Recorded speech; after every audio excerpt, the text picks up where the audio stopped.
Good afternoon, everyone. This is our online public meeting briefing this afternoon from the Fire and Rescue Service, and we'll be focusing, as well as the usual performance data, on firefighter recruitment and retention. Everyone, I think, bar a couple of people, have got their titles on and their names on their slides, so they're back slides, so I won't introduce everybody. I will just ask Nikki, if you wouldn't mind just introducing yourself. I know you're doing the not the performance data, the recruitment and retention slides, but if you wouldn't mind introducing yourself now, because your name is not on your backdrop. Yeah, thank you. So I'm Nikki Wilson, I'm Talent Acquisition Partner. Great, thank you, Nikki. And then the other people who are on the call whose cameras are off are members of the OPFCC team who support me in my role, and hopefully they won't come on, but if they do come on, that's probably to help me. So I will move on to apologies. We've just got apologies from Jenny Newbury, who's in my team this afternoon. I don't think we've got any apologies from the Fire and Rescue Service, because I can see everyone I would be expecting on the call. And so we can kick straight off into the performance update section. Damien, I think that must be you. It is, Deputy Mayor. I will share my screen. And if you just let me know when you can see the slides. Yeah, I can see that. Thank you, Deputy Mayor. If you can do it slide by slide, Damien, and I'll try and if I don't have any questions, I'll just let you move on, or tell you can move on, but assume that I've got questions on every slide apart from that first one. Not a problem. Yep, so this is the service delivery performance, the annual performance report for the financial year 24-25, and it keeps the same format as we've done in previous OPMs. So first of all, into prevention. So this year we've done 4,464 home fire safety visits. This is an 18% increase on the previous year, where we did 3,678.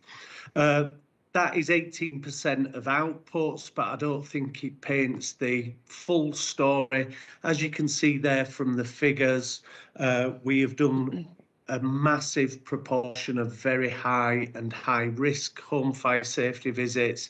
That's an actual increase on high and very high of over 540%. So when we're looking at our productivity targets, obviously offering the greatest value that we can, getting into those most vulnerable properties, that's hugely more beneficial to us than just an 18% increase in outputs. As you can see from the right-hand side there, we now have the quality assurance and evaluation process in place, which is overseen by the prevention team led by Tom, who's on the call, and we are monitoring all activity to do with community risk and resilience at our monthly meeting. One of the areas that we've introduced this year or improved upon is our post-incident engagement. And you can see there, home fire safety visits post fires occurring have also increased by 37% against last year's performance. We've also introduced the focus address list. That's being trialled and training given to all of our crews, and now crews have focus address lists, which allows them to do other activity when they may not have any referrals that have come through from partners. I will pause there for questions. Brilliant, thank you. Yeah, if you could just a couple of things to begin with. One, if you could just set out the kind of categories for someone who would be qualifying for a very high risk home safety visit versus a high or a medium or low risk. That would be just helpful to clarify. And then obviously those are massive increases in the numbers of visits that are being completed. Is that whether, if you can just say whether that's about a backlog, whether that's about us having increased demand, or whether or not actually we've shifted some capacity, or what's happened to enable us to be able to do that change in focus in terms of those home fire safety visits? Certainly. So to address the first question, Deputy Mayor, so the The referral process now, we assess each of the referrals as they come in. They get a comprehensive referral that looks at the person within the dwelling, so their behaviours in the home, and that would categorise them as high, very high or medium. So things like the age of the person and their behaviours in the home, those individuals that live alone, that will allow us to categorise what we've done. With regards to the increase in performance, obviously through our past community risk management plan, which was the risk and resource model, we've focused in quite rightly on prevention and protection. That has allowed an uplift in staff in that area, but also we are doing far more activity. And what we do through our referrals, like the improvement on the high and very high, that is to do with now all our partners have access to an app where they can assess the individuals that come through to us. So actually, previously they may have assumed that someone was high or very high, but actually when we'd undertake the home fire safety visit, it was actually a medium or low. Because we do the assessment right at the start now, we're sort of really confident that any of the referrals through to us that are high and very high, come the end of the home fire safety visit, they will have been high and very high, and obviously that's why we've prioritised them. So there's a lot of behavioural references to how we indicate them. The actual uplift in performance is down to increased activity from our specialist staff, but also our prevention, our operational teams are doing more prevention. At the start of the year, we were doing lots and lots of protection activity, so business fire safety. We weren't doing as many of prevention, so we did have a concerted effort towards prevention. I don't want to ruin the surprise, but actually we have seen an uplift in protection as well, but prevention was a real priority for us to raise those numbers from the 3,600 we had last year to the 4,400 we see this year. Brilliant. No, that's fantastic. So just, I suppose, a couple of things. One was that finally, before we move on, just one that was, I mean, would you anticipate that that number continues to rise because of an ageing population and increasingly vulnerable population, potentially around some of the vulnerabilities that we've got in our communities around mental health, for example? Or actually, would you expect that to kind of taper off? And then just finally, before we move on, what are we doing to kind of celebrate this amazing achievement, and actually how have we passed all of that on to back to teams just to congratulate them on the amazing work that is obviously taking place right across the service in terms of keeping people safe through that prevention activity? Certainly. So the first question there with regards continuous improvement, we do see that we will continuously improve in this area. Obviously, we do have productivity and efficiency targets set by the LGA and NFCC. We will be looking to improve on that. With regards to celebrating our success, we do a service delivery performance meeting on a quarterly basis where we've got all the district commanders in. That was actually yesterday. Hopefully they took that please celebrate this success with crews, you know, the concerted effort that we've done to improve in this area. And actually, as I move through the slides, there's a couple more slides on prevention. There are another couple of areas that are real successes that at times are overlooked, and we've just made sure that district command teams are aware of why that is a brilliant thing, and hopefully they will celebrate that with teams. But certainly don't want to speak for the Chief Fire Officer, but this will be communicated because we'll see through the slides it's been an uplift in performance across all areas of business. Yeah, no, it's outstanding. And certainly I would want to add my thanks to all of those people. I think it can be quite hard for people to realise kind of week to week that the additional effort that people are making adds up, and actually, you know, over the course of a year, it really does add up. But I think the Chief Fire Officer wants to come in. Well, thank you, Deputy Mayor. Wherever we have notable practice or an increase in performance, as we have here, which ultimately benefits the public, this is mentioned in all direct communications from myself. As you've heard there, it goes through the governance and into all of our teams. But ultimately, when our teams are engaging with the public, that's the point where we should celebrate that performance.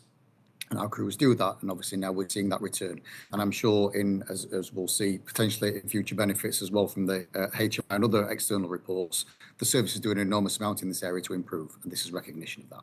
Thank you. Yeah, and I suppose I'd just add that in addition to that internal recognition, which is obviously incredibly important, that we also ensure that the public are aware that that work is taking place externally, and that actually we, you know, that people in the wider public are aware that actually that's significant improvement and means that actually people in their communities are safer than they were a year ago because of the work that those crews have done. But we can move on. Thanks, Damien. Thank you, Deputy Mayor. So this slide just breaks down all the details from previous. As you can see there as well, there's been a gradual rise throughout the year with regards to home fire safety visits.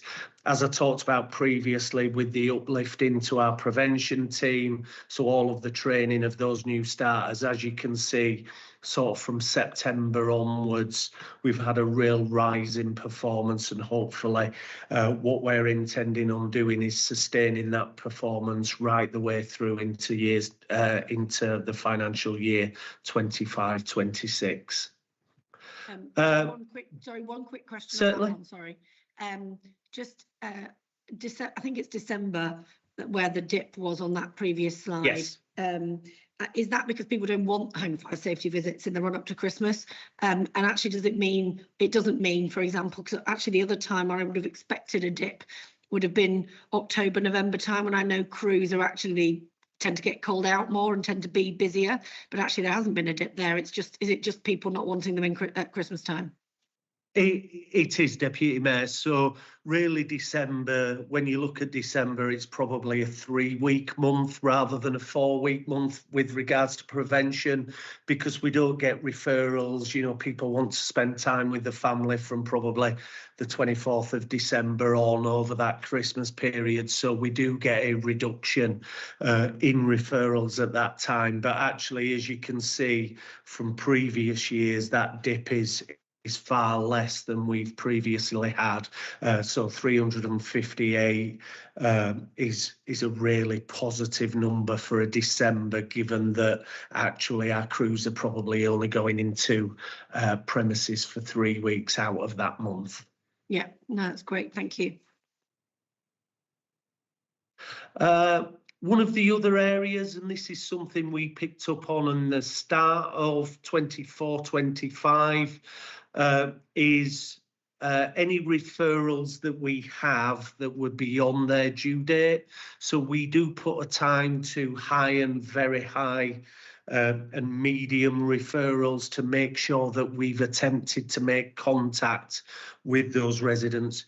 We weren't looking at this 12 months ago, and we had quite a high number of referrals that had gone past their due date. Obviously, if we've been informed of someone that potentially is vulnerable, the longer that we hold on to those without any engagement action, we're holding a risk as a fire and rescue service. But, you know, crews again have done amazing work, crews and the prevention team, to make sure that that number's reduced. And as you can see there, the numbers that we've got past due dates are 6 in total from October, December and January. The assurance I've got there is we do have a narrative against each of the referrals that we get. If they get beyond that due date, there will be a reason for it. Either the person, unfortunately, has had an extended period in hospital, so we can't get in, but all of those are monitored. So the fact that it's 6, I'm sure that all of those will have justifiable reasons. But again, this prevention activity, it's reduced our risk as a service, because when we get those referrals into the service, we're actioning them, making contact with those people at a really quick rate. Brilliant. No, I've got nothing else on that one. Thanks. Thank you. And as always, we've got some other numerical outputs for prevention. So home fire safety visits, that is a staple of our prevention activity, but also in line with our risk and resource model. We've got areas such as the fire bike, which is staffed by volunteers, that goes out and it engages with people that have come into the county to use motorbikes. It goes to hotspots where we know there's been accidents previously, and it engages with those people.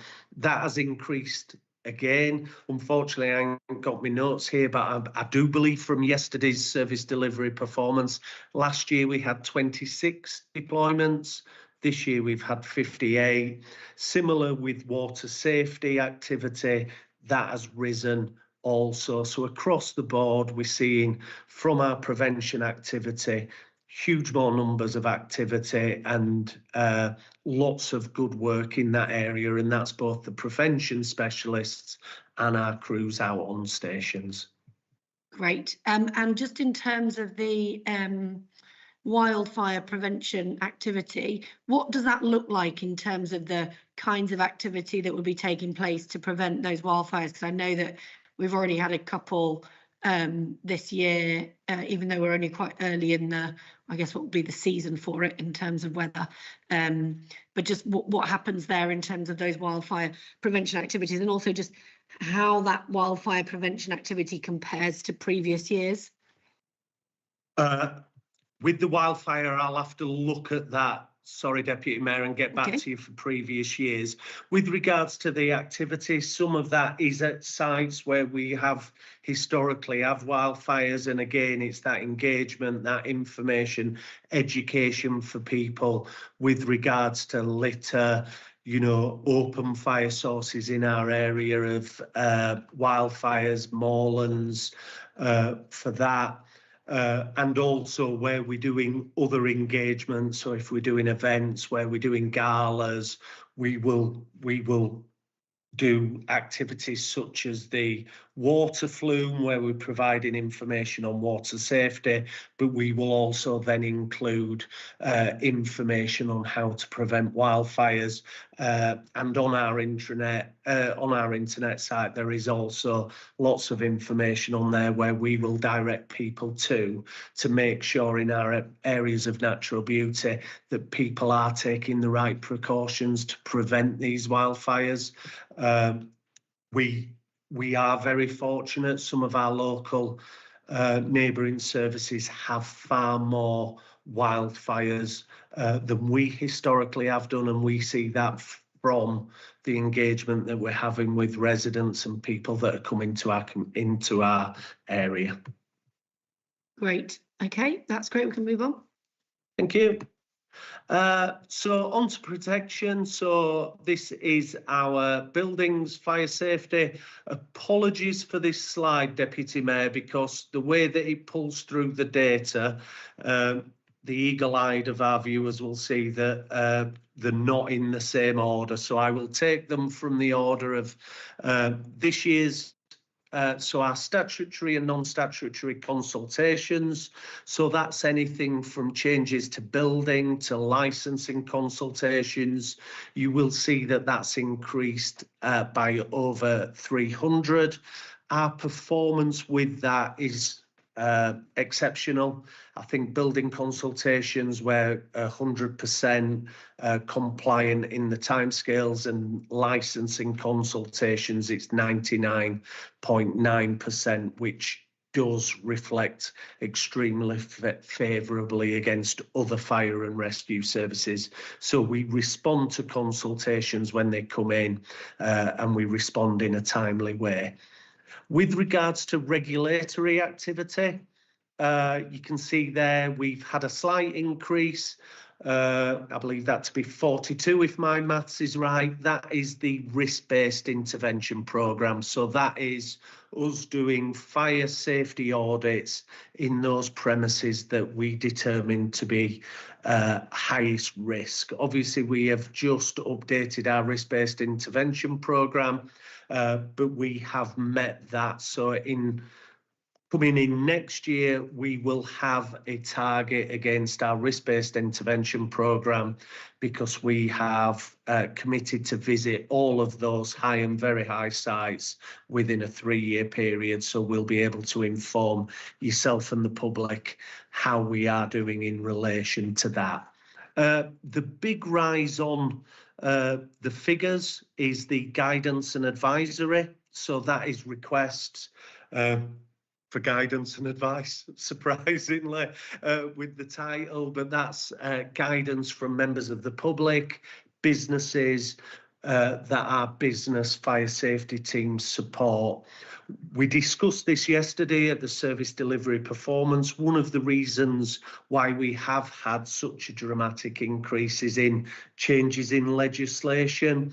Obviously, North Yorkshire, we have high levels of tourism.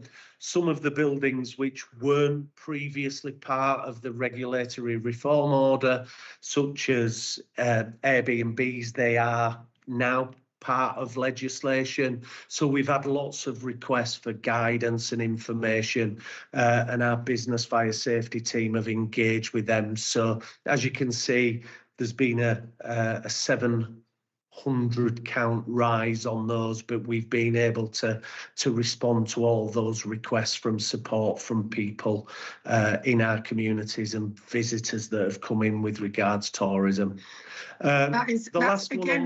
That's a significant increase, isn't it? Both on yes. The statutory and non-statutory increase is relatively significant as well, and that guidance stuff. Just on the drivers of it, in terms of the non-statutory consultation, does that affect our are we funded for this stuff, or is this all stuff that any service would be expected to deliver as part of the kind of general fire and rescue service? Yes, so consultations are a large part of what is expected from us. Obviously, if there is a change to a building, change to the usage of a building, we are expected to have a say in some of those types of buildings. It is something that is looked at. It's looked as part of the inspection regime. So NYFRS, they will look at how timely that fire services are responding to these, and like I say, the 100% and 99.9% puts us down as really high achievers in that area, that we are responding to the consultations when we come in, and we're providing our advice from a fire service perspective. Sorry, and finally, just before we move on, because I know there's a question about it in the public questions, in terms of the battery storage sites, do they currently come under a non-statutory consultation heading? Is that where any questions to the service about battery storage planning would come? Is that what category it would fit under? I will answer first, but I'm sure someone has far more knowledge on best sites than myself, Deputy Mayor, but certainly at the moment with best sites, we're a non-statutory consultee, so we do get informed about it, but not under a statutory nature.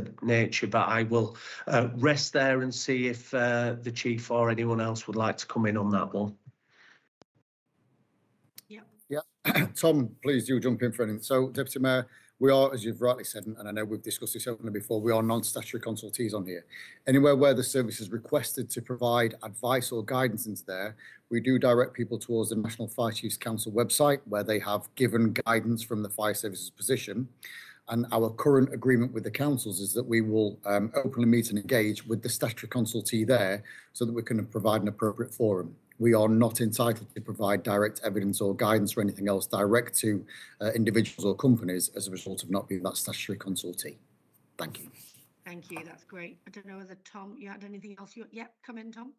Yeah, the only caveat to that is where it's hits a certain threshold around its capacity around voltages of storage, where if it's seen as a national infrastructure, then we would have a statutory responsibility to feedback. Right, So it kind But of hits everything else was- it's kind of a safety threshold, I guess, at that point, does it? It is, yeah, and we still do that in conjunction with the planning teams. Okay, that's great. We can move on. Thank you, Deputy Mayor. So the last one on there is AFAs and unwanted fire signals. As you can see on there has been a rise. That's a rise in engagement. So obviously when we're getting those unwanted fire signals in commercial premises, that just shows that we are engaging far more with those businesses to try and prevent any unwanted fire signals that we may get. And with regards to incidents, incidents have risen slightly this year, as you can see there. 180 incidents more. The proportion of incidents very similar to previous years, where false alarms are our largest proportion of incidents, followed by special services and then fires. And as you can see, sorry, special services can include anything from road traffic collisions, assisting other agencies, incidents around our water. So it can be numerous other incidents which are not a fire. So anything that we would respond to on our roads, water incidents, flooding incidents, they would be categorised altogether as special services. Great. Sorry, yeah, and then the with regards to our response standards, as you can see there, the average attendance to all incidents, we set the standard at 13 minutes. For the year, we were at 11 minutes 49, and for dwelling fires, it was 11 minutes, and we're at 10 minutes 34. The dwelling fires one has reduced by 4 seconds, I'm led to believe. Great. I'm just kind of keen to understand. I know some of this stuff is new in terms of the way in which we are reporting it. So just compared to previously, obviously we've got the standard in there, and you just said, I think, around the dwelling fires that the standard had speeded up, whatever the right way around of saying that is. It's just important probably to understand that it's improved all within that standard, but actually have they both improved, or was it just the dwelling fire response that's improved? I think dwelling fire response has improved. We haven't done a full quality assurance of all of the incidents as yet. With the early indications that we've got, our response to all incidents has risen slightly, I believe, by 5 seconds, Deputy Mayor, but that is prior to our quality assurance of the data. We do remove incidents where it shows response times over an hour and those incidents that are less than a minute, but we do need to do more refined quality assurance, because there are times where it's incorrect, where it may show a longer response time because the incident commander hasn't pressed the button in the vehicle to stop the time. They're the ones that we need to look at. So it is very consistent with the previous year. There's been a reduction in dwelling fires and a slight, I think about 5 second increase on all incidents. And can I just ask, I think previously on this slide, this has changed slightly. We used to have the information about on-call availability on this slide in this pack. I don't know whether it's possible to get that back going forward, or whether there's just a way of talking through the balance between on-call availability and response time, because those things together feel really important. Obviously, the response time is a real important baseline, but actually combined with the on-call availability in certain communities where they probably know they will have a higher response time, because obviously that's an average. Just understanding what the on-call availability might be in some of those more rural communities, for example, is probably also something that it would be useful to have in this forum. Certainly, yeah, I can bring that one back up and I'll feed that back in, that we will have that on this slide. We do have that information. I saw that at service delivery performance yesterday. It has maintained very similar to previous years with regards to our on-call availability. For us to sustain that at the normal level that we saw last year, there's a huge amount of work undertaken with our On-Call Futures project to maintain that. And I know you're aware, Deputy Mayor, of all of the activity that we're doing with regards to the recruitment of on-call staff, all of that identification of people who may be able to support the fire service in those most rural communities. But certainly I can get that information put onto the slide for you as well. That would be great, thank you. And I think that is reassuring around that availability. But I think the important thing for me is that it's about the balance of those two things together. You know, the response time is ultimately the most important thing that people need assurance on, but they also will want assurance around that on-call availability. Like I said, particularly in our region around those rural communities. I don't think I had, just the understanding the average, obviously those response times are average. I don't know whether you categorise them between full-time, on-call and rural and urban areas in terms of those response times. We can categorise them for on-call, for station areas. We can categorise them for duty systems. We can categorise them for locations. We always present this information, the prevention, the protection and response quite independently, but they're not independent. They're very interactive with these. So obviously in some of our most rural locations, even if we have higher travel times and it's a longer response time, they're included in that average response, and we wanted to ensure that we did that. In some of our locations, we can't reduce the drive time. The action we can do is directing our prevention activities into those areas to prevent those incidents from happening. When you do look at the data in more detail, we're able to look at it from month on month, and we're very fortunate in North Yorkshire that we don't get a very high proportion of dwelling fires, thankfully. So any 20-minute response time can have a huge impact on the average. So we're looking at that, and we know we can't reduce the drive times. We know we're a huge geographic area and we've got at times rural roads, but what we can do to prevent that from rising the response time is focusing our activity in prevention, and that's what we are doing through the RRM and into the new CRMP. Our prevention specialists will be getting out into those rural locations with their community engagement. Great, yeah, that's brilliant, thank you. Thank you.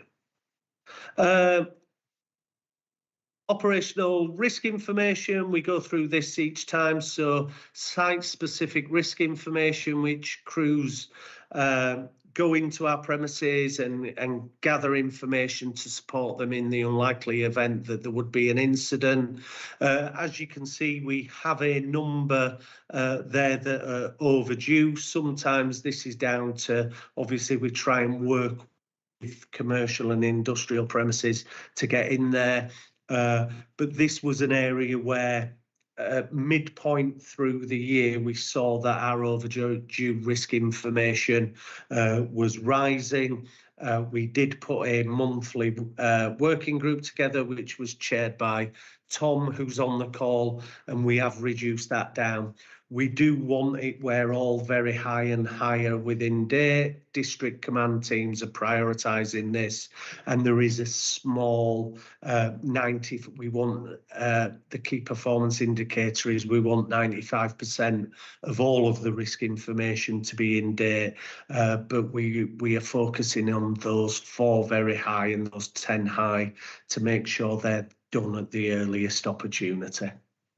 And just one question, it's 2 questions actually, but in terms of those very high risk sites, how often would they be reviewed? And then just when you say that something is overdue a review, what length of time are we talking about? So with the high and very high, they're usually visited on an annual basis by crews. They will usually divide them up again over the different crews, so all of the 4 watches will be able to go and gather that information. When they're overdue, it's just gone beyond that 12-month period, and there may be some at times difficulty in getting that responsible owner that's available to be able to support us with that. But again, the work that Tom's done and the working group for risk information, these are seen as a priority, and I'm sure a number of those will have already been booked in. And so that we're talking about days and weeks rather than months overdue, aren't we? Yeah. Yeah, okay, that's certainly. Great. There's nothing that will go over. Certainly in the very high and high, there's nothing that goes over for a considerable amount of time. Brilliant. Thank you for that. Thank you. And that was the last slide. Great. And before we let Damien go away, does anyone else have anything that they wanted to add on that performance section? No, I think that's fine. I've definitely asked everything that I wanted to. Damien, thank you for your slides and for your input. And we can move on to the recruitment and retention slides, which I think Nikki Wilson and Ben Elsley are going to present. Is that right? Can we follow the same format, if that's okay? If you talk at me on each one, and then I'll ask you what I've got on each one. That's fine, Deputy Mayor, no problem. I'll just share the presentation now. I can't, we might need to switch the muting. You are muted, Ben, so I don't know whether.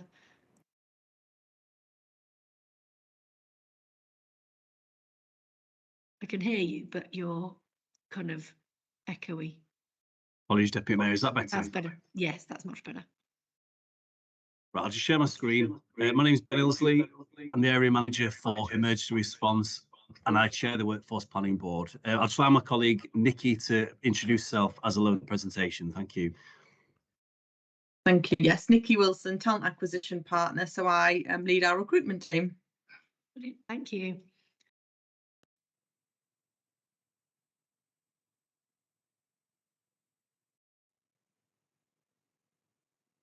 I don't have any questions on that first one. Okay, is that sharing okay, Deputy Mayor? No, Thank you. actually, it's not sharing, it's just showing me the slide in the deck. Apologies. All right. Is that okay? Yeah, there we go. Okay, we'll make a start. Thank you. So yeah, the presentation will come from myself and Nikki today, and we'll pause regularly if there's any questions. Thank you. So the first slide today kind of articulates our starting point as an SLT. When we came together in January 2023, at the same time, there was a NYFRS report in January. So in this area of the business, NYFRS graded North Yorkshire Fire and Rescue Service inadequate, and we received a cause of concern for our workforce planning processes. So there was significant criticism within the report. HMI judged that we had ineffective systems and processes in place for workforce planning, and the absence of regular recruitment and promotion boards meant that at its peak, 42% of our leadership positions were held by temporary post holders. And its peak back in 2023, we had 45 firefighter posts which were held by temporary post holders. I will just clarify the point at that stage. When post holders, these are qualified firefighters from our on-call cohort who were offered fixed-term temporary appointments in the whole time. And from that point, so I'll pause there. Is there any questions? I thought it was important just to kind of describe the starting point where we arrived together with this work back in 2023. Actually, one of my questions was just to understand what that temporary post holder meant. So there'll be qualified firefighters who, in North Yorkshire, they will be largely people who are currently acting as on-call firefighters. Is that right, or That's are they? correct. Yeah. Yes, that's correct. Yeah. And I know that you've already done a huge amount of work to reduce those numbers. I just wanted to have an update on that reduction in those temporary post holders to kind of now, but also where you anticipate that going, you know, in the near future. Yeah, that's fine. So members will hopefully be aware we are planning to make changes at Harrogate in the very near future, where there was changes to the tactical response vehicle, which is changing to a day crew duty system, which will start in June. So an agreement was made with the Fire Brigades Union approximately a year ago, where our way of doing that to look after our staff, because we do want to look after our people when we make changes, was to phase down the whole-time staff at Harrogate and support with temporary post holders as an interim measure. So that will come to a conclusion in June. There are 16 people in that cohort currently, and outside of that, there are just 11 people in the wider organisation, and we have a recruitment course that I'll not steal any of Nikki's thunder for later in the recruitment presentation, but we have recruitment ongoing now, and a new recruits course will start in September. So we are down to 11, discounting those at Harrogate, which is an agreed temporary measure with the regular promotion boards over the last 2 years, and recruitment a second round now moving forward.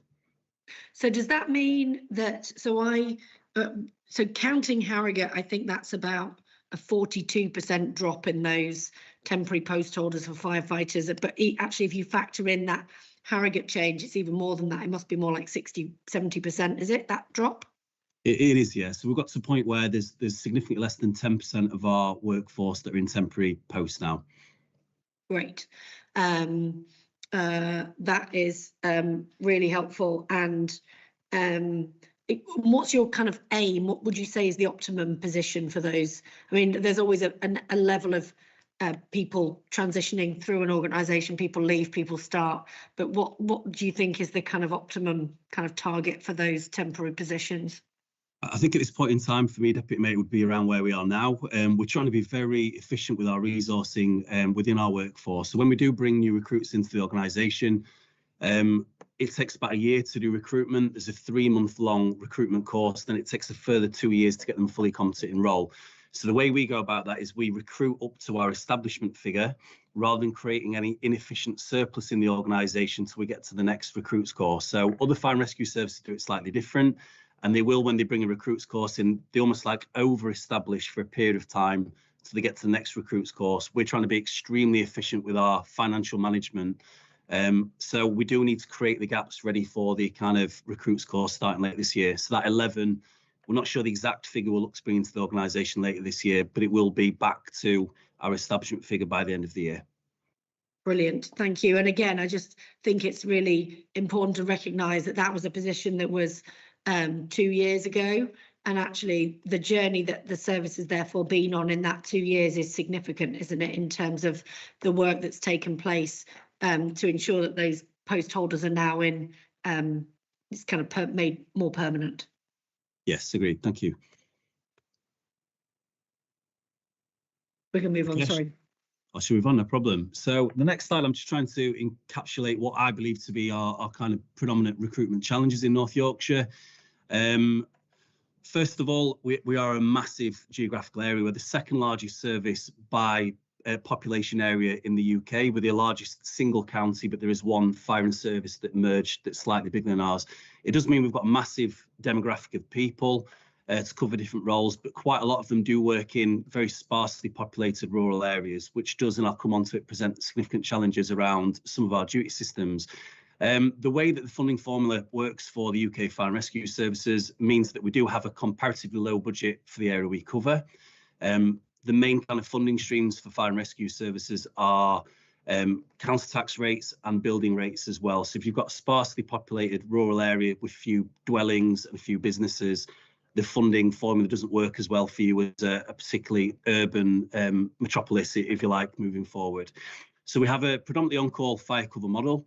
So you can see from there all the green dots on that map there. There are where we have our on-call fire stations. There are obviously limitations about who we can recruit to those stations. You do need to be within a 4 or 5 minute radius currently of those stations to be recruited. And a lot of our data is showing that with the demographic changes, we do have aging populations, less people of a working age, and also fewer employers who are able to release their staff in a competitive world during the day period. So it does mean that quite a lot of our areas of the county, it's not as easy as being able to advertise a job to the masses as we can with whole time. We have to be very selective about where we can choose people from, and we are finding that some of those pools are declining. The day crew duty system, which is the blue dots on that map as well, Again, there are geographical restrictions with that duty system. So the individuals who work that system will work 4 day shifts in a row, and then on night time move to a pager or an alerter where they must remain within 4 or 5 minutes of that station area as well. So we are mindful that is a big commitment for some people, especially people with families, and does require some people to relocate or provide alternate accommodation, which again is a challenge when you are looking at recruitment. And the bottom bullet point I've made on there, the majority of our operational roles from all levels, firefighter to chief fire officer, they are not 9 to 5 roles. They require massive levels of commitment. We've got a massively committed workforce who provide a lot of hours, but most of our duty systems, and I will come on to the on-call specifically later on in the presentation, historically we're giving north of 120 hours per week. We're being bound to that pager and that alerter, which is by all accounts a massive commitment, and we're very grateful for the individuals who do provide that cover. But there's some of the challenges that we do face, not just within the fire and rescue sector, but specific to North Yorkshire as well. And I'll pause there if there's any questions. Yeah, that's great. That's really helpful, and I think that map is. We should make sure we've got that map in every slide deck that we use about the service, because I think it's really important that, particularly for fire, that we kind of acknowledge regularly the challenge of the geography. You may be coming onto this with on call, but what kind of conversations have been had? This may be one for Nikki rather than you, Ben, but what conversations are we having with, for example, the Combined Authority around some of those incentives to employers that the Combined Authority might be able to help support? And then separately, and this maybe is for you, Ben, is what's the biggest barriers to kind of getting representative recruitment, bearing in mind that actually we've already got those huge geographical challenges. Trying to get representative recruitment as well is presumably equally challenging, if not more challenging.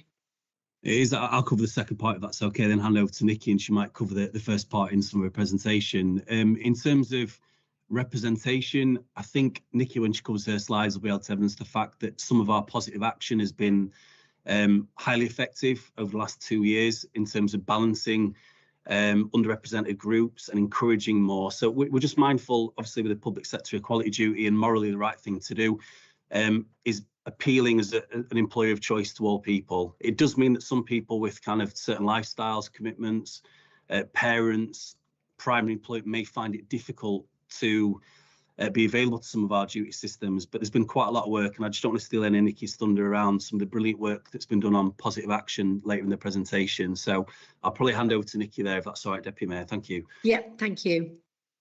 Great stuff. Thank you. Over to you, Nikki. Thank you. Okay. So yeah, I will touch on some of your questions throughout this content. So just to provide a bit of context, we did launch a campaign last year. So we launched it at the end of 2023. We had a training course in April 24. They joined on our 13-week training course. And positively, we had 18 new firefighters join. So these are people that are entirely new to the fire service, coming from a range of different occupations. And then we also had 17 of our current on-call firefighters move into a whole-time role as well. So I think that, the sort of 50-50 split of that sent a really positive message to our current on-call firefighters as well. So of them new firefighters, 20% were female and 6% from an ethnic minority background. And I've got some further figures on some of that diversity in a later slide. So in that particular campaign, we received 900 applications, which is really significantly high. So we have to make sure that candidates go through a really thorough assessment process. So they go through a number of online assessments first, online application, online assessments, then they go through a number of different physical selection tests, and then a strengths-based interview as well. If they're successful after all of them stages, then they go through a number of different pre-employment clearances, which includes DBS. So as Ben said, it's a really lengthy and thorough process. But ultimately, we're sort of whittling down that 900 to then them starters. We had around 60 people successfully pass the interview. So from that 35 that started, we then had some additional candidates that were on a holding list as well. So we did utilise strengths-based assessments, which we're utilising across the service at the moment for a lot of our assessments, whether that's promotion boards or for our new entrants. For whole time, we assess against 8 particular key strengths. And what we found with the strengths-based assessment is that we measure both capability and engagement, and in turn what that means, it's a really good predictor for future success. So we're not just looking at competence and what someone previously could do, but we're actually looking at people's potential. And what we find then is it gets the right people in the right role, and it also, we haven't been able to measure it yet because it's still fairly new, but should help with retention of those individuals as well. Can I just ask I assume by strength-based assessments, you don't mean physical strength, although physical strength No. would be one element of it. Yeah. I assume you mean in the HR sense of strength-based. Yes. Yes. That's all really encouraging in terms of recruitment, and maybe you're coming onto this, but just how, anything you can say about how you're rolling that approach out in terms of the retention process, because presumably if it's been a new part of recruitment, it would also be part of an ongoing annual kind of HR process with the existing firefighter team, would it? Or how would that work? I'm not sure I fully understand your question, but we have done, so because we've used strengths-based assessments for all of our promotion boards twice round, so from the chief down, we've recruited group managers twice, station managers twice, watch manager, crew manager, multiple times now using strengths-based assessment, and we've done evaluation points throughout that to make sure that it was effective. I suppose the only that is kind of what I meant, but I suppose I also meant for people who aren't changing their role in terms of their performance review that people would presumably do annually, whether or not that strength-based assessment was also part of that PDR process or whatever it's called in the fire and rescue service. No, it's not. No, so they'd have their annual PDPR review, but this strengths-based assessment is purely on that assessment. It's about promotion and recruitment. Yes, yeah, that's okay. Right. Yeah, but however, within the employment clearances, if we had someone internal that had any performance issues, that at that point that would get flagged. Okay, that's great. Yeah, we can move on.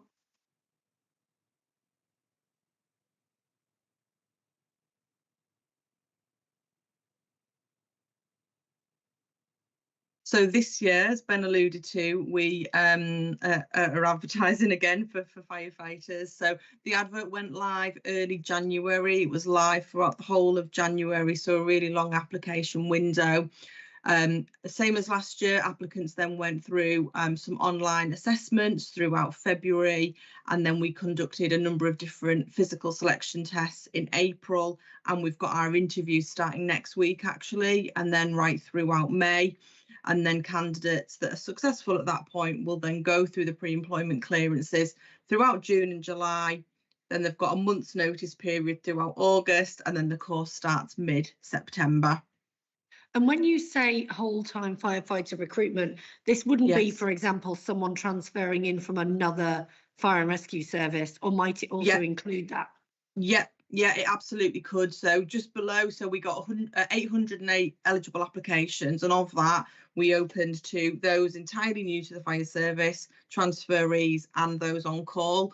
So you'll see there 6.6% of them applications were from transferees in comparison to 8.1 last year, so fairly similar figures. 8% were from our on-call firefighters in comparison to 10% last year. And then the bulk of the applications does come from them new to the fire service, which made up just over 85%, which again mirrored similar figures to last year. So yeah, so we do like to open it up to all, and they all go through the same selection process. Apart from our on-call colleagues don't do the physical selection test because they've already done that within their appointment for the on-call, but they go through exactly the same process. Yeah, okay. And in terms of those numbers, I guess comparing them to the last campaigns, and obviously the on-call numbers will be slightly different, but it would imply that we're not better reflecting the communities we serve. We're standing still slightly, are we, in terms of how representative we are? In terms of female and ethnic minority? Yeah, those are the categories you've got on that slide. Given Yes, compared to the last yeah. campaign, it would imply that are we going slightly in the right direction? Yeah, we are. I think what it shows is that, you know, we're not getting that level of applications on a whim. It is consistent that we're getting that sort of level. The final outcome for the female representation, especially last year, was really high. So of those that applied, we then had a high percentage on that course, and the females' success rate at interview was exceptionally high.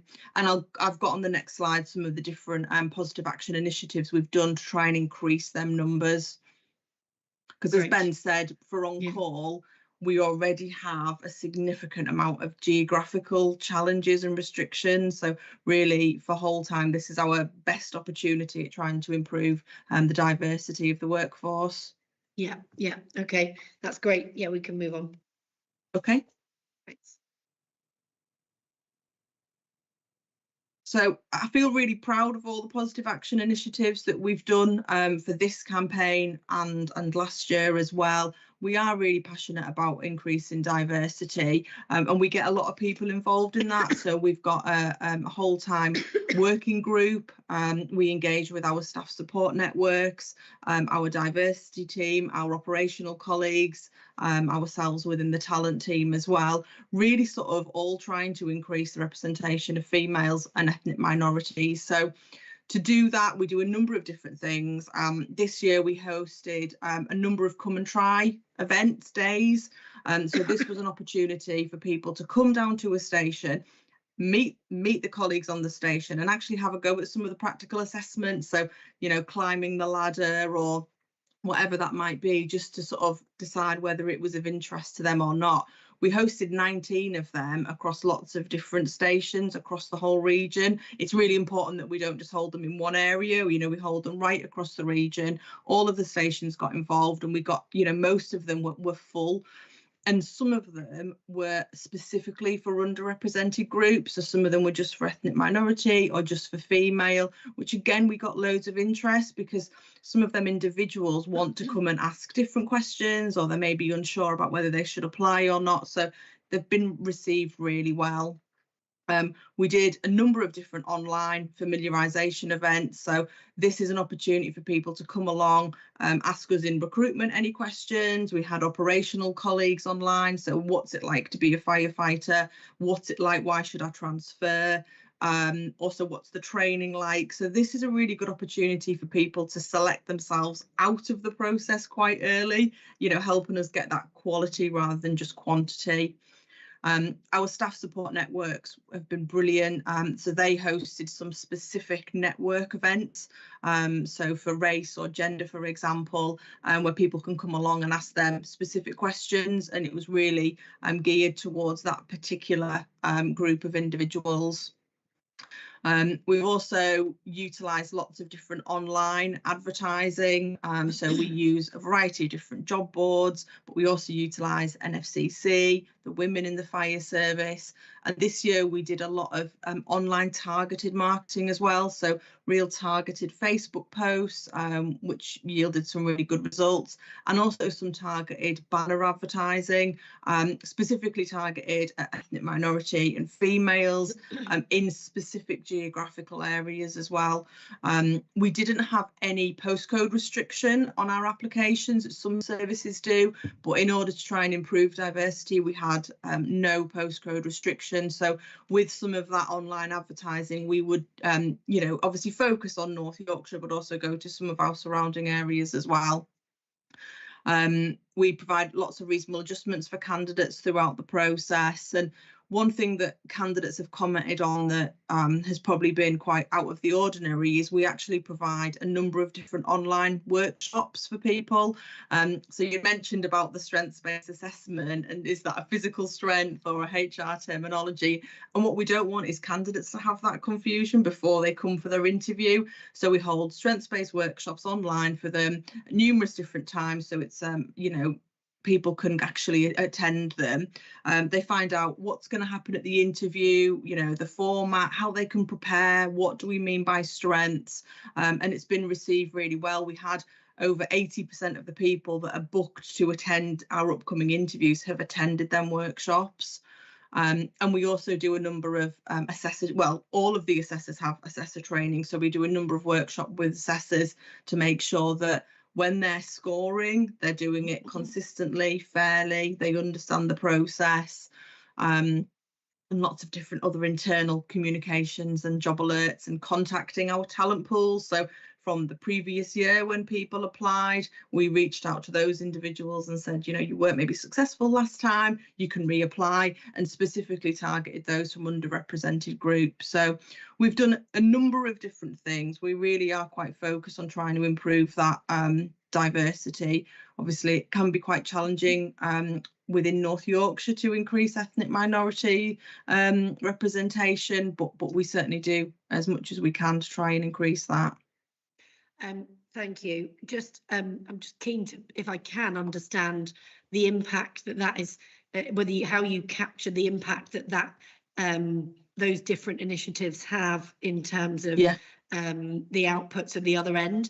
But the other challenge, I guess, that I would have is how you keep it current. So, you know, Facebook, Instagram, LinkedIn, it's fine for someone my age.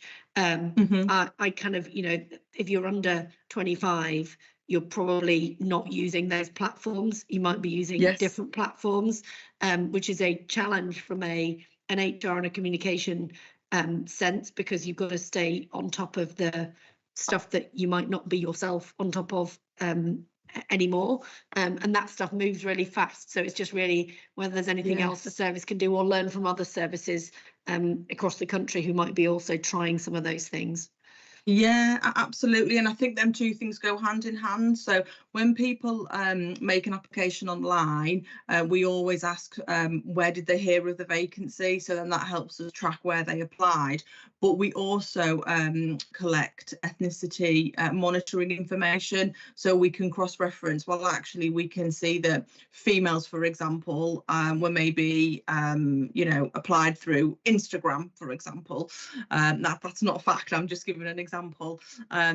So yes, so we do both of that, but we also do that throughout the whole year. So we've got a really good understanding of where our marketing efforts are actually working best for which type of roles and for which groups of individuals. So yeah, that's just not something we monitor for whole time. We do that for all of our applications.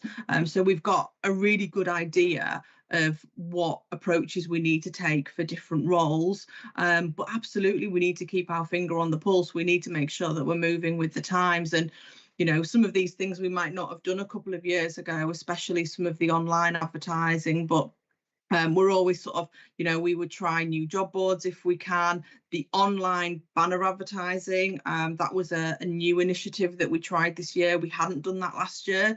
In fact, last year we tried some digital display adverts in gyms, but our marketing source told us that actually that didn't really have that great effect. So this year instead we've tried some online banner advertising instead. So it is about trying new things as well, and getting the stations involved, because I suppose one thing that's not on here is word of mouth. That's a huge way in which we recruit individuals, and word of mouth is, you know, an extremely common way that we fill vacancies across all of our roles. So, you know, we make sure through our internal communications that the workforce know we're recruiting, so they can support in spreading that message. Great. But we're currently not using TikTok, for example. No.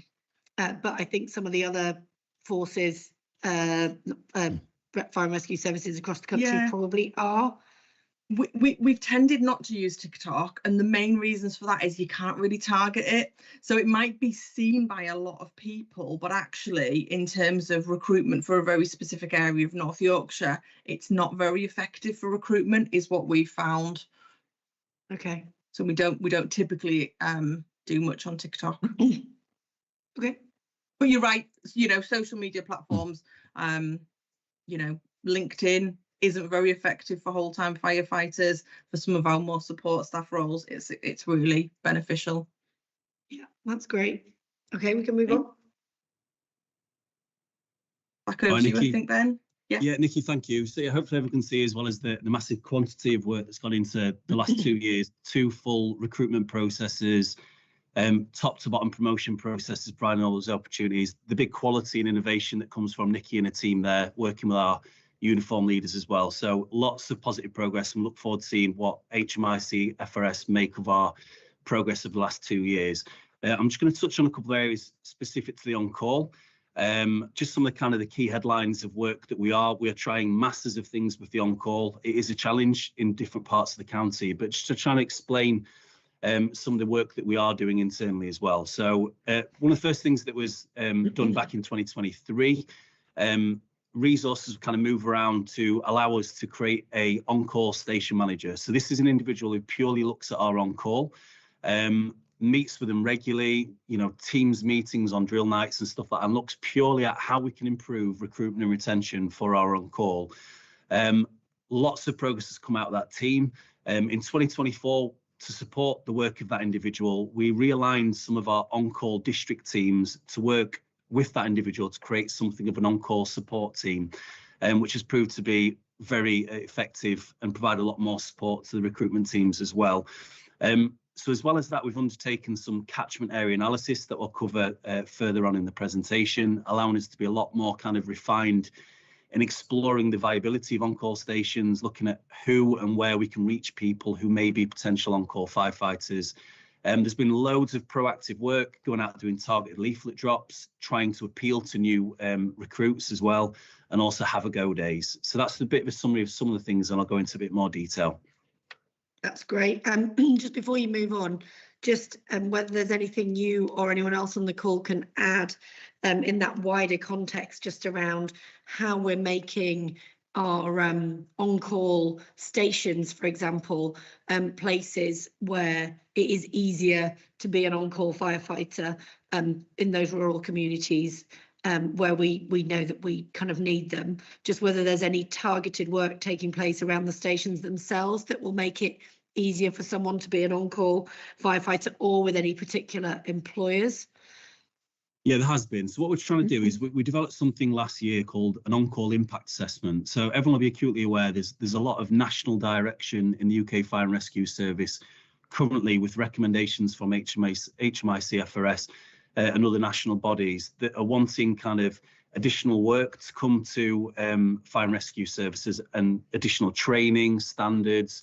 And the ask of on-call firefighters has grown exponentially over the last few years. So the idea of that impact assessment is we look at all these kind of new elements through the lens of an on-call firefighter to make sure that we're not asking too much of them. Is there different ways of doing things in a more efficient way that requires less of their time? There are elements we can't control. For example, there was a change to the national driving standards. So if somebody wants to be a driver of a fire engine on an on-call fire station now, they need to do 3 weeks of training, which can be very difficult if you've got primary employment to be released for. But everything else around training, we're trying to offer, for example, leadership and development training is done online in their own time.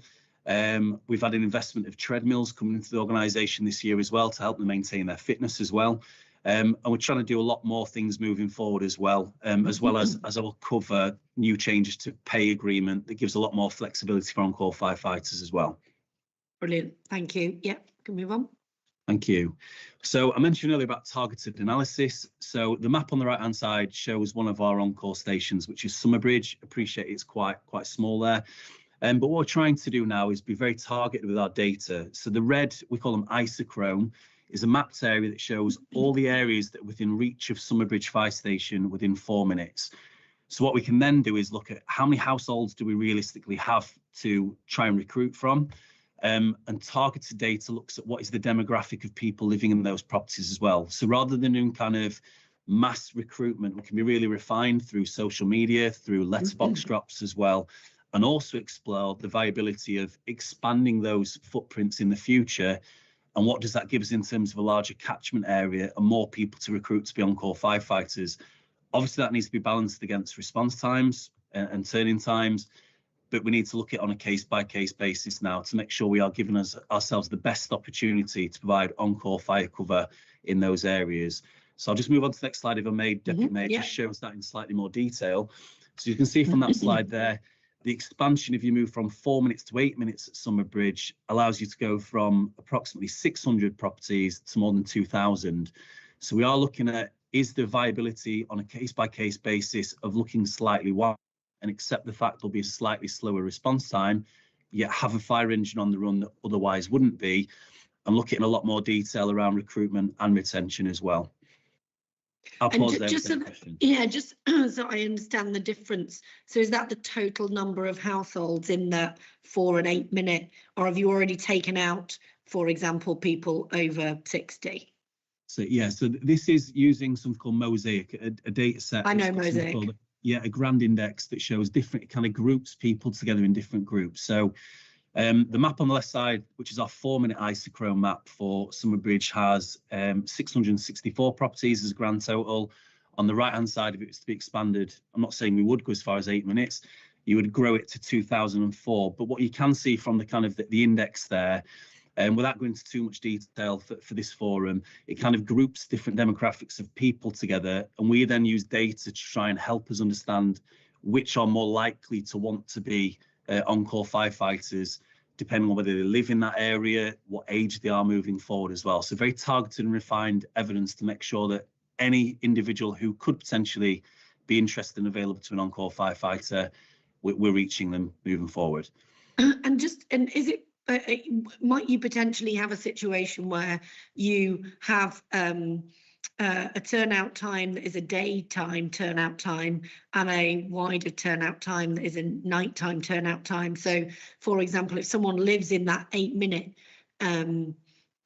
yellow mapped area, but actually could work in the red turnout area, and book in to be on call during the day, for example, but actually need to sleep in their house, so be in the longer turnout area at night. Is that something that you might do? So you might do it differently for different times of day? We are going to explore a lot of different options. Obviously, we'd agreed and would consult the public if anything was to change. But I guess the kind of the general principle that is already in North Yorkshire Fire and Rescue Service with the day crew duty system, where during the daytime hours, they're instantly available on a fire station, and on a night time, they go to their homes or they have the freedom to go within 4 minutes. So we do have a difference in terms of response time on the day crew between nights and days already. So we are going to look at all options. There's lots of different innovation around the country that we've got national groups. We're trying to see what works before making any changes here as well. So there's lots of different options, and we will explore anything that allows us to give the best service to our communities. Great. No, that's really helpful. And I think it kind of illustrates the challenge that the service faces in terms of trying to ensure that we can just maintain the service that the public needs in some of our rural communities where there aren't a huge number of people living, but they all need and deserve a response if something happens. Agreed. Thank you. Thank you. Okay. And I think this is one of the last slides from me. So for the first time in decades, there was changes agreed to the on-call duty system last year. A national agreement that looked at different and a bit more flexibility for on-call firefighters, as well as additional pay for providing certain hours. So historically, a 100% on-call contract would require an individual to provide 120 hours per week on-call, which is a huge commitment, and obviously a small proportion of the communities would be available to provide that level of commitment moving forward. People live their lives different now. A lot of people work and live in different areas as well. So these changes came into effect from January 2025. And what it allows now is a number of different bands, which allows people to be a bit more flexible, potentially, depending on the need of that station for the level of hours they provide. So as I said before, 120 hours plus used to be a 100% contract that would give a 10% retainer. That retainer is a percentage of a whole-time firefighter's pay. So that's gone up significantly. It would be £3,622 as a retainer. That's gone up to £5,433. So if anybody's watching this, whether they've been an on-call firefighter before and left, or potentially looking at it, there is more flexible options moving forward now, and we have seen an increase of applications since January. When HMI-CFRS were inspecting us earlier this year, we had 120 live applications in the system to be on-call firefighters. It does depend on the need of that station. It depends what hours of coverage we need. We do struggle in some stations for daytime cover specifically, but what this is now potentially providing, and we are very optimistic about, is also that people will want to provide more hours because it's financially incentivized. So if somebody could give 90 hours, but has got some spare time later that month, they can get into the next band, if you like, and move up and enhance their pay. As well as the retainer fee, on-call firefighters also receive money and payment for attending a weekly drill night and service exercises, and then also get a payment every time they respond to a fire call as well. So that's just the retainer side of it for making themselves available, and then enhance their earnings from being on call, providing training, attending a training hour once per week for 2 hours, and also responding to calls during that time. So we are optimistic. We will monitor that obviously over the next few months to see what impact that has. Hopefully it will have a positive impact on availability. We do anticipate it will cost more money, but it's certainly positive from my perspective as a head response that there's been a reform to on-call for the first time in decades, and we are looking as a sector to be more creative and flexible for on-call firefighters moving forward. And I'll pause there if there's any questions. Thank you. Just really, I think it's really important that people kind of, that's, as you say, that is an enormous commitment that people would be making if they were kind of putting themselves on call for 100+ hours a week. What's the situation if you're an on-call firefighter covering that kind of volume of hours? And obviously the more you cover, the more likely you are to be called out. Is there a respite arrangement if you're called out on those on-call arrangements from within the service? How does it work for people if they've been activated, if you like, during their on-call times? What's then the kind of way of them recovering, or do they just carry on being on call for the remainder of their 120, 150 hours? Yeah, I mean, it's reviewed on a kind of case-by-case basis, Deputy Mayor. Every on-call firefighter has the ability to book themselves off if they are fatigued. There's an element of personal responsibility under the Health and Safety at Work Act with that as well. What I can say is in terms of call volumes for our on-call firefighters, some of our most quiet on-call fire stations may only do 1 or 2 calls per month. That's why it's an on-call model, because we aren't particularly busy, or the demand levels and risk levels in those areas are particularly small. And we do monitor it. So we do monitor people's working hours in the service as well, and run reports that we quality assure quarterly as well. But there are arrangements if people need to book off because they are fatigued after attending a serious incident. They will have stand down periods, and they're fully supported in doing so. Okay, that's really helpful. Thank you. Okay, thank you. The last slide from me then is just showing nationally. I think it's fair to say that the on-call model is challenged, certainly more so in different parts of the country than it is in North Yorkshire. And we have seen some rapid declines in certain parts of the country in terms of on-call numbers and availability. It is a challenge, and we are always going to get certain levels of attrition with on-call duty system because of the levels of commitment that's required. So this table does just show some positive signs, however. So last year we had 45 on-call firefighters leave the system, and there's a breakdown of month there. But what we did see between February 2024 and February 2025, we had 52 people come into the system. The challenge will always be the hours they're available to give, and that translating into frontline availability. But for the first time in a number of years, we had more people join the on-call duty system than leave it. We ran 4 on-call courses last year. It was only 3 the year before that as well. And moving forward, there is positive signs. As I said earlier, we had 120 applications in the system for different areas as well.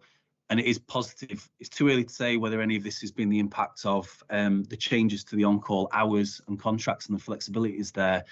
But I think it's a positive sign that the work that the station manager for on-call and their team and the recruitment team and Nikki and herself are doing is having a positive impact, and we are seeing more people come into the system than leave last year, which is for the first time in a number of years. That's great. Yeah, no, I agree. It's very positive. What's the kind of feedback in terms of the reasons for people leaving? So we are looking to tighten up our levers process. I think that's fair to say. And we'd like to get to the point where we could present, real data-based evidence on this. There's a bit more work to do on that. What we can say is we've had a number of leavers through natural retirement. Anecdotally, I won't mention any people, but a number of people do move house outside of that 5-minute catchment area and can't provide that cover anymore. We did bring 17 on-call firefighters into the whole time duty system last year. Some of them then couldn't continue doing the on-call as well because the commitment of the day accrued as well. So a number of reasons moving forward, but we are going to get to the point where we've tightened up that levers process and we'll provide some data-based evidence as well. I think historically, was there an issue? I mean, they're quite long processes to apply and go through the recruitment process. Is there anything, I mean, particularly for on-call, I mean, for whole time, it's slightly different because you're going to be walking into something that is a substantive full-time role. But for the on-call firefighter application process, notwithstanding that you can't dilute the safeguarding and the safety elements of that, are there ways of delivering that course and those processes differently for people with different circumstances that might make it easier for people to join or complete a course? Yeah, I think we're looking at, certainly one of the pieces of work that the station manager did was looking at how slick can we make that process. But it does get to the point where best case scenario, it does take a number of months because of all the things that we need to do around selections, interviews. They need to attend a course that, as I said, we do 3 to 4 per year. There's obviously DBS checks to go through, vetting, references, and that's probably, I think we've streamlined that as much as possible. One thing we are looking at is we do end up with waiting lists on courses, either looking at any possibility to expand the capacity on the courses or providing courses in a different way if we do get a number of people who are available. But we are looking, obviously it's in our interest to get people in as quickly as possible, but we have to do it through safe recruitment. And we do believe around, Nikki, please jump in if I'm incorrect, that around 4 months would be a realistic to get somebody through from applying to starting on an on-call fire station. Nikki, did you want to say anything else on that? Yeah. No, Ben's right. We have absolutely tried to streamline the process and will continue to do so. I think one of the biggest things is really what Ben touched on earlier is that more targeted approach. So previously we've had a recruitment campaign that's sort of, we'll take anyone from any area, and then we've had a lot of people in the process that we're trying to put through, but actually we needed them at specific areas more than others. So that more targeted approach should naturally increase that time to hire. Will decrease the time to hire, get them in quicker. Great. Yeah, that's great. Okay, thank you. So that's the end of mine and Nikki's presentation. I'll just leave on there. Anybody who may be interested in any role in North Yorkshire Fire and Rescue Service, if you please follow that hyperlink, you can register your interest and you can be alerted when there are jobs that become available. So please do, whether it's on call or whole time or any of the jobs in North Yorkshire Fire and Rescue Service. Just a bit of a plug, Deputy Mayor, to come and join our team. Thank you. Brilliant. There's your TikTok video, Ben. Thank you. Brilliant. Thank you. Right, I think we're moving on to the spotlight section, which is where I can raise specific questions that have either been raised with me or brought to my attention. There was a couple of things I was keen to ask about. Obviously, we launched the fire rescue plan a couple of weeks ago, so really just to understand any additional comments from the fire chief around the plans, but mainly just understanding. I've been asked a couple of times around statutory funding for flooding, and just wondered whether there was anything that the chief fire officer could add around what difference statutory funding for flooding would make in our region. Thanks, Deputy Mayor. Well, in relation to the fire and rescue plan, again, thank you to all the members of the community that openly engage with the consultation, which ultimately gives us the service priorities. And the public priorities are ultimately our priorities. And our next iteration of our risk and resource model, which will be called the Community Risk Management Plan, being led on by Damien Henderson, will be consulted upon later this year. That will lay out to the public how I and the service are therefore going to use the service plan, which is a community risk management plan, to achieve their priorities. So there'll be more consultation, which we would welcome, again, public engagement with that later on in the year. And again, that is part of our scrutiny through yourself as to how we're being held to account and how we're making progress in the public domain. Now, on to public or statutory duty for water and response. Now, all services have been responding to water for a number of years now. For us, the difference in having the statutory responsibility would be a clear line within, for us, the role map of firefighters. So it would clearly delineate what is a firefighter's role and what isn't, which would ease things and make things very clear with the trade unions, which means for us, we have a clear role of what a firefighter is, what we can mobilise a firefighter to, and for us also in remote rural locations, we can increase that offer and availability of our firefighters in that area. Because if we were funded for that, there would be a significant uplift within our core budget to make sure that we can afford it now and in the future, as opposed to something that we would potentially have to cut because we can't afford it in the future. That's ultimately the stark difference for us. And in terms of flooding incidents that we're responding to, I think I'm right in saying demand is going up in terms of particularly around flooding. The service is obviously responding to those incidents when they occur, but at the moment we're not resourced to respond. And so actually, if we were given statutory funding to respond, that would put us in a better financial position going forward. Yes. Look, there is a difference between water rescue, which is usually our rescues of people in water, and then flooding events. Now, flooding events we tend to get pre-notice of, so we will resource and we'll move our resources around the county for us to provide the best response to the people, in line with partners, local resilience forum, etc., and rescue boats, etc., in the county to help us to support for that. But ultimately, we want to go further and we want to do more. And having a statutory provision, a funded statutory provision, would allow us to increase that offer. We'll continue to do everything we can within our restricted budget, within the crews and what we can currently do. But anywhere where we can increase that offer, of course, we'll grasp that with both hands and then increase that offer into the public as well. Great, thank you. And then just my final question that I wanted to ask about was, but partly because we've been talking about retention, and because I know it's an issue that the Mayor and the Combined Authority are particularly focused on around mental health, just anything else that we could be or should be looking at in terms of supporting the workforce around their mental health needs, ensuring that we've got a kind of resilient workforce, anything that I should be looking at or that we should be looking at together across the Combined Authority to improve the support that we're able to offer the workforce? I think we need to, there's a societal reflection here, because we're having an increasing number of staff which tell us that where they are trying to seek mental health support or resilience through the NHS, they're being told to refer back into their own occupational health. And we've increased our offer exponentially here. Now, our offer now includes that we are having people with an occupational health advisor or a counsellor within 6 weeks, which is record time for some people compared to other offers.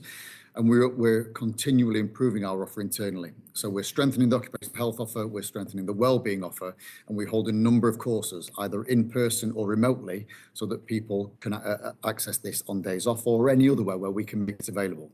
Now, of course, there's always more we can do in this. Yes, some of this comes down to funding in that space, but we listen to our staff, we engage with our staff, and where they require us to target interventions to help them in mental health and other areas, then that's what we're doing, and we'll continue to make that offer internally. Great. And just to clarify, those offers in terms of that occupational health or mental health support offer would apply to an on-call firefighter as much as it would apply to a whole-time firefighter, I assume. It's to all members of staff, which includes our support staff, whole-time on-call, anybody within, for us, and because we're on that shared service with police, this goes across all the force and the service and all members of staff within there. It was an equal offer to all staff. Yeah, no, and I know it's something that across both police and fire, we're looking at what else we can do to make sure that people are as well supported as they can be for people who are essentially putting themselves on the front line of public service and probably experiencing more trauma in their professional lives than most other people would normally be exposed to. So it's just something we should probably just keep coming back to but those were my questions for now, if that's okay, and we can move on to the final section of the meeting, which I think will be relatively brief because we're still in an interim period between the inspectors having been in and us knowing what the outcome of the inspector is publicly. But Damien, I think you've got some new slides. I have, Deputy Mayor. Can you see those slides I can, now? yeah, perfect, thank you. Lovely. So as you've quite rightly put, we're in that nervous time between being inspected and having the report published, but there is still other activity ongoing in relation to NYFRS. So they published a national report into the handling of misconduct in fire and rescue services last year. We have been moving forward with the recommendations from that report, as we did with the thematic inspection into culture and values. As you can see there, a number of the actions have been completed. Those that are showing in green, as you'll see, there's some of those in February. Given the fact that we were inspected in January, there has been a slight delay to those February ones, but we have had updates in all 6 of those actions, and we are expecting those to be completed very soon. And that is the same for the ones that are due at the start of next month. So all of the systems that we've put in place, they continue to monitor all of the recommendations. We are getting updates from them, and we will show them at completed status. And as always, we are committed to ensuring that any of the recommendations that come out of HMI reports, we do all that we can within our power to complete each and every one of those. And just a couple of things. One, when is the report expected? Because I think that's probably quite an important thing for people to be aware of, when that inspection report is anticipated to be public. And I think you just mentioned the culture and values work, which I know that there's been significant work that's taken place within the fire and rescue service. Just what, if you can just say a little bit more about the work that's happening on culture and values outside of the inspection process, that would be helpful. Yeah, certainly. So the report, we haven't had a specific date for the report to be published. HMI have changed the way in which they're publishing reports. They used to do it in a tranche, so that was usually about 14 or 15 services that publish all of the reports at one time. They're trying to get a little bit more efficient now with that, and they're publishing the reports in smaller batches, usually around 2 or 3. We are hopeful that it will be at some point in June. It would be nice if it was before, I believe, June 17th or 18th, when our next online public meeting is, so that we can share the contents of that report with the public. But we are hopeful that it will be in June. With regards to the culture and values, as always, is a priority within the service. It will form its own section within our new community risk management plan. We have done lots of work to understand cultures and values from a perspective of someone employed with North Yorkshire Fire and Rescue through our collaboration with Huddersfield University.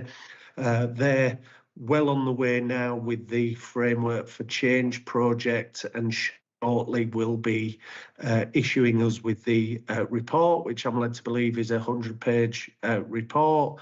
As part of that, there will be a behavioural change toolkit, also a leadership charter, and there will be an action plan.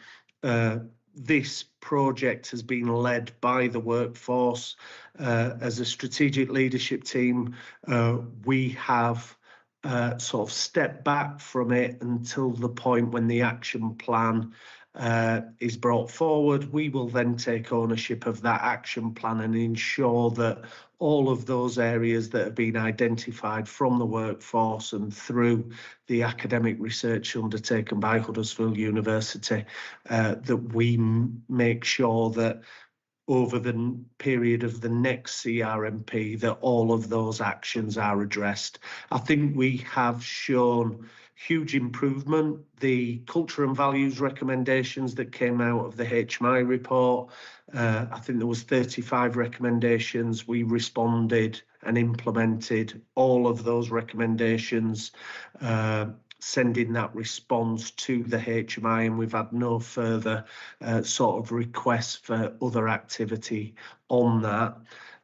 That isn't the same across the fire and rescue sector. Not all services have responded to each of those 35 recommendations, but certainly we have, and that will allow us some of these misconduct handling actions are a little bit similar to those in culture and values, so I'm sure we will address all of these within a timely fashion as well. Great. Sorry, I realise I cut you off before you moved through your slides. Do you want to just go through the other slides in the pack? Not a problem. This one just shows how we track and show the completed status.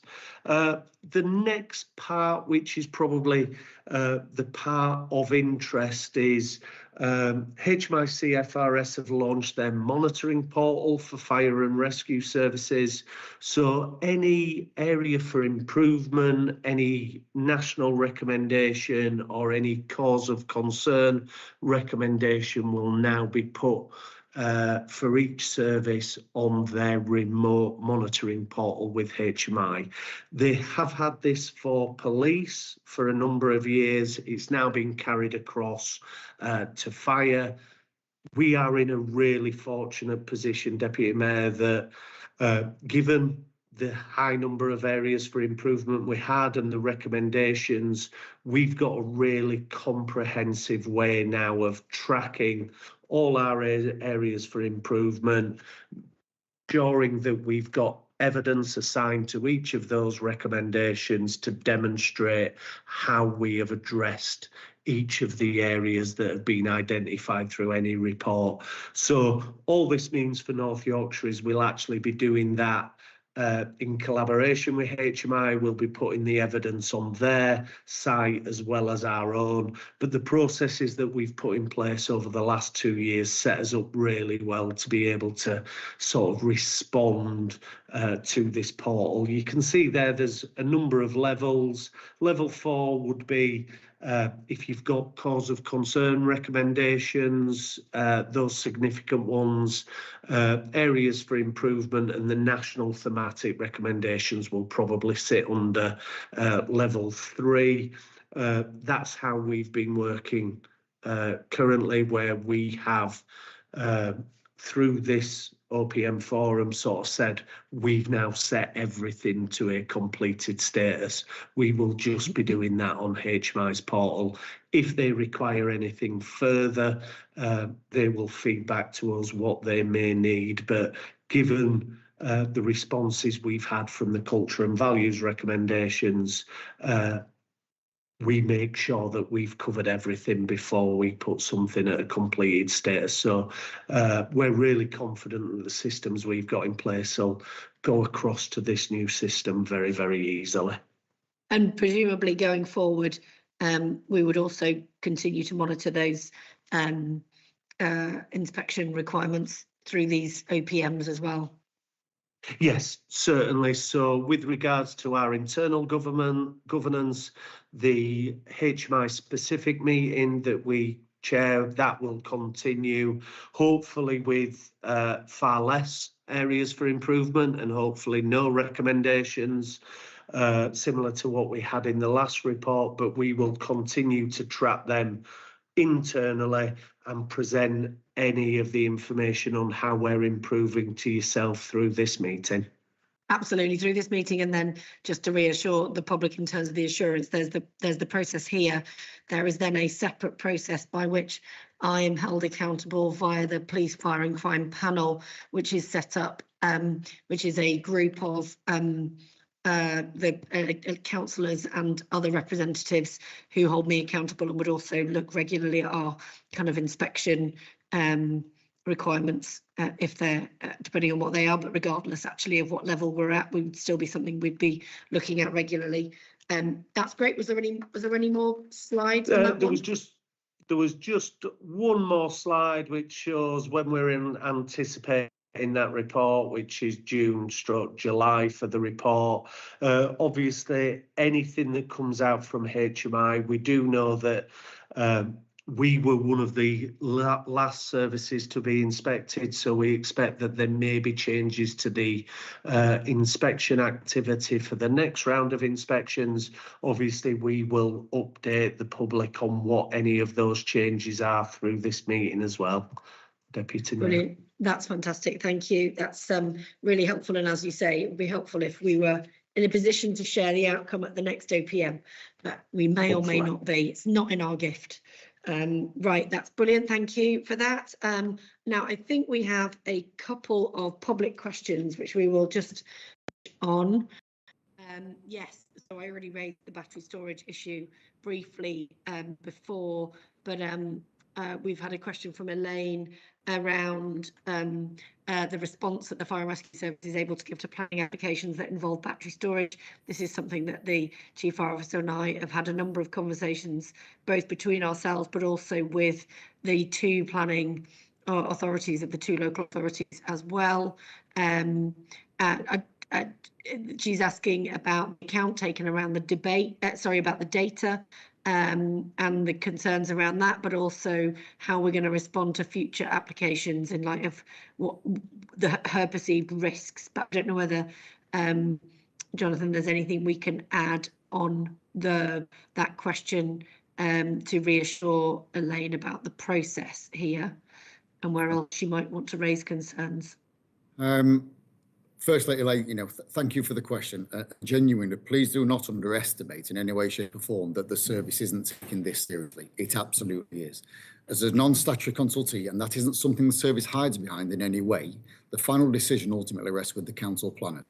Now, the service is openly engaging with council planners and with commercial organisations wherever possible to make sure that our position, or the National Fire Chiefs Council's position on safety from fire, is taken into account.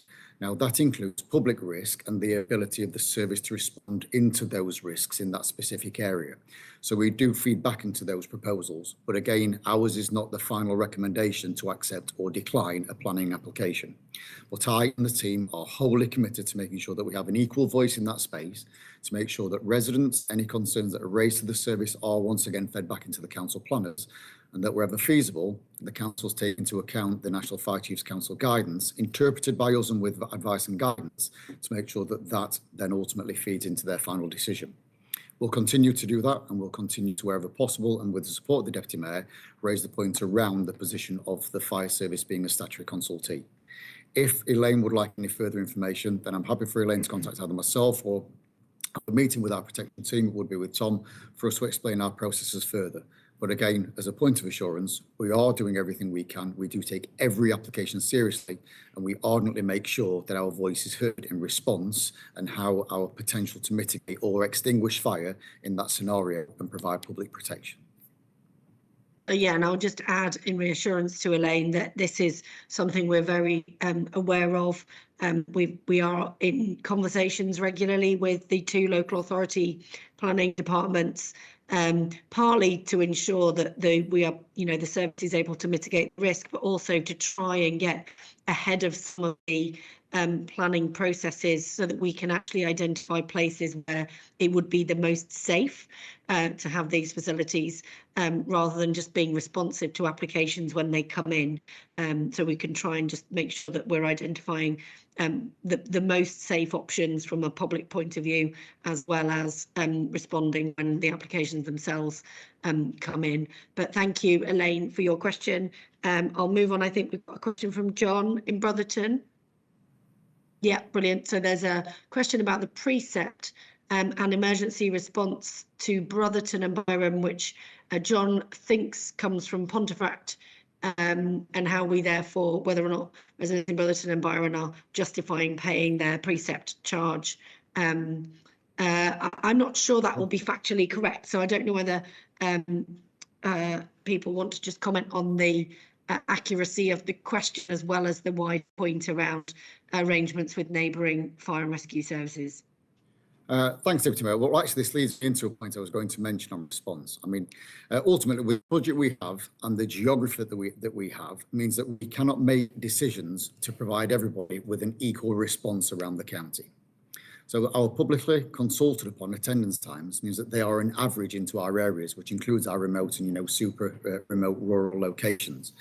What we do ensure is that the response when it arrives there has the right level of skills, equipment, knowledge and competence for the response that's required into that area. Now, this again is on a national picture. So wherever you are in the county, in some areas, undoubtedly, you may be nearer to a fire appliance from a neighbouring service. And this includes our neighbours in Cumbria, Cleveland, wherever, where we may be nearer to their border. So as a matter of fact, and as a matter of course, our control staff will mobilise the nearest appliance, and where properties reside near to a border or otherwise, then they will always contact the neighbouring service to mobilise their appliance as well. So we mobilise over the border to support other services, and they also mobilise into ours. That is part of what is called something of a 1316 arrangement, which just is a section of the legislation which allows services to do that. It's just effectively a sharing agreement. But this is a national agreement, all services do it. So wherever you are in the country, people are still trying to provide the best possible response. So in this instance, if the nearest appliance happens to be Pontefract, then we will still be mobilising, but West Yorkshire would also mobilise into that area as well. That's just a national picture that it comes to. But the precept in this case doesn't speak into that singular arrangement. And am I right in thinking that the nearest North Yorkshire station there would be Selby? Yes. Okay, so actually it would all depend on where those units are. The Pontefract units may be already out. The Selby units might be out, but if they weren't, it would depend on what the incident was, how many appliances needed to respond, and you could easily get a joint response, presumably, as well as a single unit response. Whichever appliances are or are not available for fire call, when someone makes a call into our control centre, the intelligence systems then pick up the location of the caller and it automatically pre-selects the number of appliances that it requires and those nearest to the incident. So wherever you are in the UK, the systems will always do that. So you will always get the fastest and most appropriate response from the control centres, but it may not always be the nearest appliance to you in your village or your location. And presumably the other just point to make on the prevention and protection presentation that we had earlier in the meeting is that all the prevention activity that would take place in Brotherton and Byron will be carried out by North Yorkshire Fire and Rescue Service. Yes. Fine. So it's not like people would be going and doing home fire safety visits in Brotherton from Pontefract. All the home fire safety visits would be carried out by a North Yorkshire Fire and Rescue Service. Yeah, all within the marked out county boundaries, or always done within the individual service within that county boundary. So it would only be on response in particular if there was, and then it would be based on safety and assessment of risk. That's right. Yes. Okay, that's great. Thank you very much, and thank you to John for sending in your question. The final thing I need to say is just thank you to everyone who has presented and inputted into the meeting or helped me to prepare for the meeting. Thank you for all of that. Our next on public meeting. Oh, yes, the Chief wants to come back in before I wind up with my date of the next meeting. Apologies for running over there, just something that I had made a note of, because I know these points do get reported upon. Just on the diversity statistics, I think it's just important to know from our internal benchmarking, on our recruitment for women firefighters, we are 2% over the average for predominantly rural services, of which we are one. We are 1.5% under on our representation from ethnic minority groups. So we are working on all of those areas. But I think when we consider back to the slides where we showed you a 4-minute and an 8-minute footprint, for 50% of our workforce is on call. So we are trying to recruit 50% of our workforce from only 4 minutes within an area from non-traditional diverse communities anyway. So it's an incredibly difficult thing that we're trying to do. And I think it's right to, you know, we are incredibly proud of the work that goes on here, which Nikki leads and the rest of the team, and the progress that's been made. I recognise there's always more to do, but we should still celebrate the improvements that's been made in an incredibly short period of time. Thank you. Thank you for adding that in. Right, literally, I was about to close the meeting. I feel like you could have jumped in at any other point, but maybe I was talking too much. Thank you for that. I think the recruitment point is well made, and it is always going to be a challenge in our region to ensure that we are balancing, the geographical challenges with the wider kind of mission that we have in terms of delivering the public service that people would rightly expect. But I absolutely echo those word of appreciation to everyone for the work that's going on across the service to both improve and ensure that preventative work is taking place, as well as the work that's taking place on response and managing risks in our community. So thank you to everyone for everything that they are doing. We may or may not have got the inspection report before the next meeting. We won't have got it before the police, the next police online public meeting for the police service, which is on the 15th of May at 2 p.m. But the fire and rescue service meeting is in June, and we hopefully will have it by then. We'll have to tune back in to see whether or not we've got it for then, or watch your chosen social media channels to find out. All right, brilliant. Thank you everyone for your time this afternoon. See you at the next one. Thank you.